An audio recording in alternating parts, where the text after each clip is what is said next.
인간의 조상이자 최초의 인류화석. 그녀에겐 이름이 있습니다. 루시.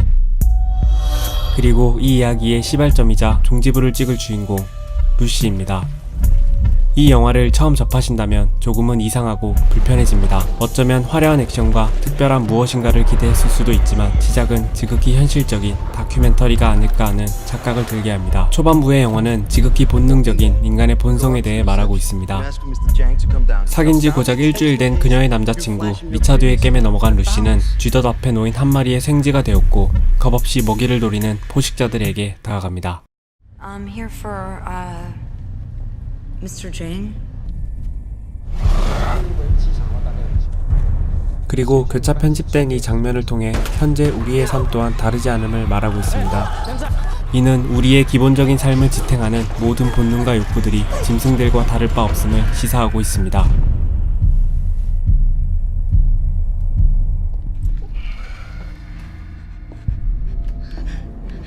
장난하냐? 잡혀온 루시는 두려움에 떨며 어쩔 수 없이 그들이 시키는 대로 가방을 열게 됩니다. 가방 안에는 이 영화의 중요한 소재인 파란색 물질이 비닐 파우치 안에 들어 있습니다. 그리고 미스터 장은 루시에게 일거리 하나를 제안합니다. 모든 생물의 시작 세포 한 개, 그리고 1%에서 시작됩니다. 뇌연구학계 권위자 노먼 박사가 자신의 이론을 설명하고 있습니다. 생명의 시초는 세포 분열을 통해 이루어졌고 이후 신경세포가 나타나 생명이 시작되었으며 약간의 지능을 가진 동물들은 뇌 용량의 약 5%를 사용합니다.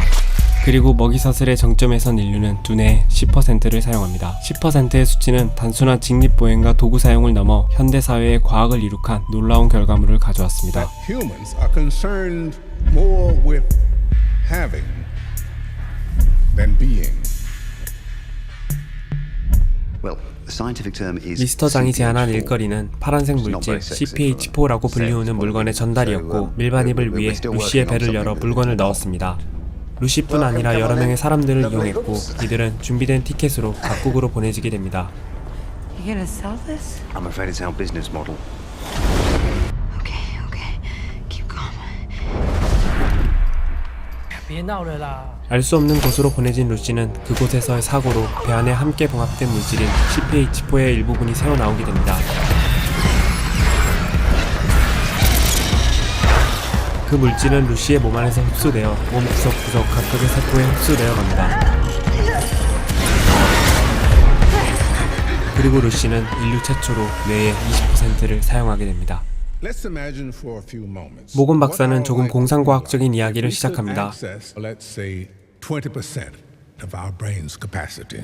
This first stage would give us access to and control of our own body. 그리고 누군가가 질문합니다. Yes. And what would be the next stage? Well, the next stage would probably be control of other people.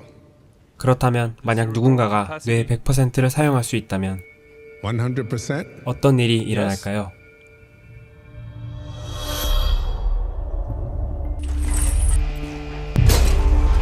박사님의 가설을 증명해주듯 CPH4라는 물질의 도움으로 뇌의 20%를 사용하게 된 루시는 인간의 본성만이 남아있는 1%와는 사뭇 다른 모습입니다. 놀랍도록 침착하고 고통을 느끼지 못하며 인간적인 감정이 사라진 듯 보입니다. Hey, speak English? No. You speak English? 감각이 깨어나고 세포 단위의 많은 것들이 활성화된 루시는 이제 세포의 작은 신호를 인식하게 됩니다. Wait for me. 병원에 도착한 루시는 의사에게 뱃속에 든 파우치를 꺼낼 것을 Somebody put a 지시합니다. bag of drugs in me. I need you to remove it. It's leaking. Do it now. And how long will it take my body to eliminate the rest of it? To answer that, I need to know what it is. CPH4.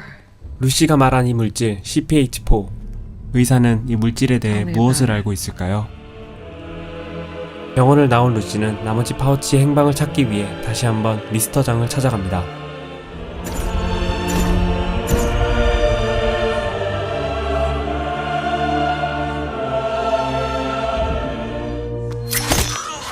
루시는 말합니다. 당신이 지금 신경 쓰는 것은 오로지 고통이다. 당신을 둘러싼 수많은 신호에도 당신은 오로지 고통만을 느끼고 이 고통은 온전한 이해를 차단한다.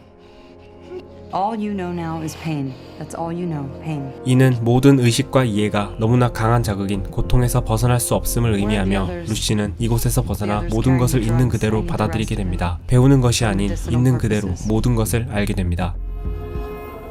지구의 중력과 자전, 공기의 흐름, 모든 가장 원초적인 것들의 신호를 인식합니다. 잠시 친구의 집에 들린 루시는 인터넷을 통해 노먼 박사의 논문을 접했고 직접 통화를 하며 조언을 구합니다.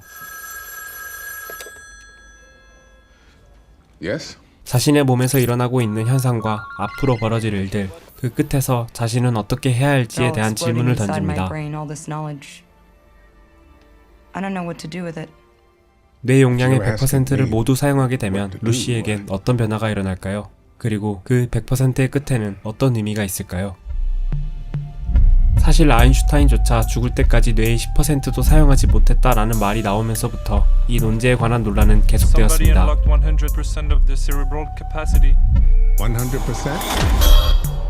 I feel everything. 두뇌의 모든 부분을 100% 모두 사용한다는 영화의 설정을 따랐을 때 루시에게 일어나는 대부분의 일은 납득할 만한 수준이라고 생각합니다. Here.